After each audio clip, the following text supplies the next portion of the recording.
৮২ কোটি টাকায় হুমায়ুনের বাবরি মসজিদ শিলান্যাস হলো, হাইকোর্টও হস্তক্ষেপ করলো না।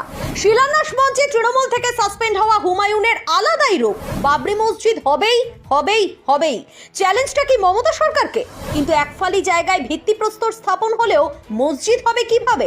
আশেপাশের জমির মালিকরা আদেও কি জমি দিতে রাজি? ভেতরে ভেতরে অন্য সমীকরণ কাজ করছে কি?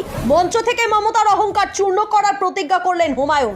শুধু মসজিদ না, লম্বা প্ল্যান হুমায়ুন কবিরের। গেম হাত থেকে বেরিয়ে গেল। তৃণমূলের বসে দেখা ছাড়া আর কোনো উপায় থাকলো কি?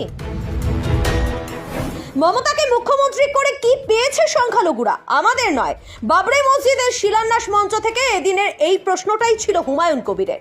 তৃণমূল সম্পর্ক ত্যাগ করলো আর তারপরেই নির্ধারিত দিনে 6ই ডিসেম্বর শনিবার বাবরি মসজিদের শিলান্যাস করলেন হুমায়ুন কবির। এমনকি অনুষ্ঠানে শান্তি বজায় রাখা রাজ্য সরকারের দায়িত্ব বলে এর মধ্যে হস্তক্ষেপ করলো না কলকাতা হাইকোর্টও।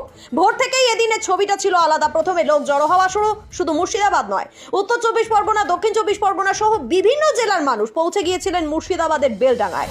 সকাল থেকেই হুমায়ুনপন্থীরা মাথায় ইট নিয়ে মসজিদ নির্মাণ স্থলের দিকে মিছিল করে যেতে শুরু করেন। নিরাপত্তা ব্যবস্থা ছিল জোরদার।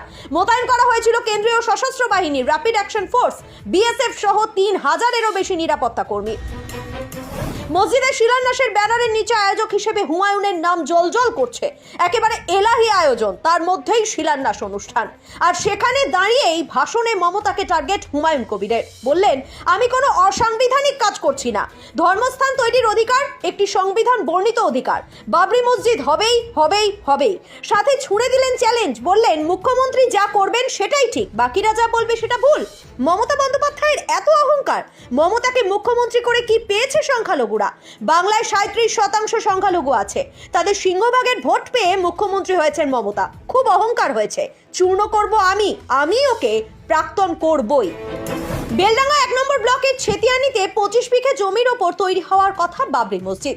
শিলান্যাস অনুষ্ঠানের পর হুমায়ুন কবির এটাও বলেছেন, মসজিদ নির্মাণে টাকার অভাব হবে না। 25 বিঘা জমিতে মসজিদ চত্বরের নির্মাণ হবে বিশ্ববিদ্যালয়, হাসপাতাল, পার্ক। মূল মসজিদ নির্মাণ হবে 3 কাঠা জমির ওপর। কিন্তু প্রশ্ন হলো, এত টাকা আসবে কোথা থেকে? হুমায়ুনের স্পষ্ট কথা, রাজ্য সরকারের টাকায় আমি মসজিদ গড়ব না। তাতে মসজিদের পবিত্রতা নষ্ট হবে। এটা আমি কোনো মতেই গ্রহণ করব না। একই সঙ্গে এটাও জুড়ে দেন, এই গোটা প্রজেক্টকে কমপ্লিট করতে যত কোটি টাকা খরচ হয় তা মুর্শিদাবাদ, মালদা, উত্তর দিনাজপুর, উত্তর 24 পরগনা, দক্ষিণ 24 পরগনা, হাওড়া, হুগলি, 2 মেদিনীপুরের প্রচুর মানুষ দেবে। তুলে আনেন সেই শিল্পপতির কথা। জানিয়ে দেন, এই বাবরি মসজিদ নির্মাণে দেশের এক শিল্পপতি 80 কোটি টাকা দিচ্ছেন। ধর্মীয় সেন্টিমেন্টকে কাজে লাগিয়ে হুমায়ুন বলেছেন, 33 বছর আগে মুসলিমদের মনে যে আঘাত লেগেছিল, আজ সেই ক্ষতে সামান্য একটা প্রলেপ। কিন্তু বিরোধীরা বলছেন, 1992